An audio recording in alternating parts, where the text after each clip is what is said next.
Sang nakita ko ang ginpreparar ni board member Amalia nga 16 pages nga speech. Nagtawhay ang akong dughan.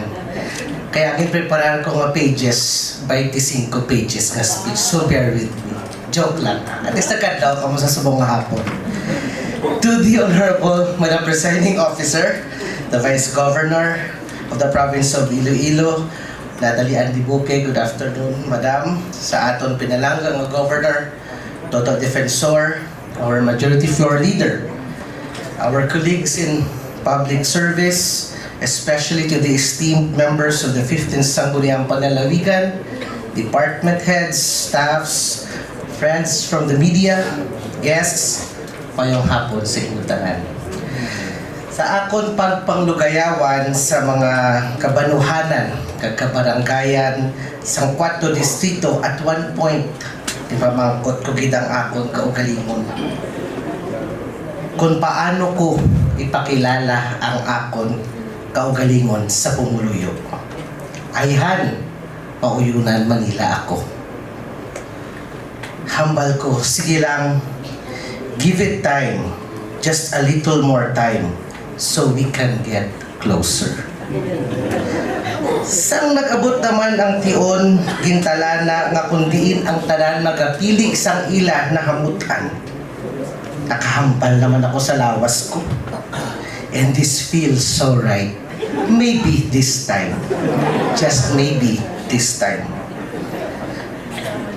Kasubong sa mga ambahanon na ginhalad ko sa ila, mainit gid ang pagbaton, kaginpalangga gid ako sang pumuluyo sang bilog nga 4 distrito. Sa siningation, luyag ko gid pasalamatan ang pumuluyo sang 4 distrito sa ila pagbaton, pagsalig, kag pagpalangga, that I was given the opportunity to serve them as their board member.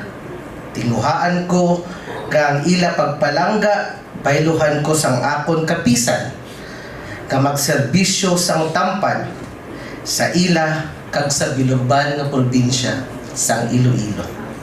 Above all, I thank the Lord Almighty for this moment, for the gift of life, and for good health. Also, I would like to thank my parents, of course, for their guidance.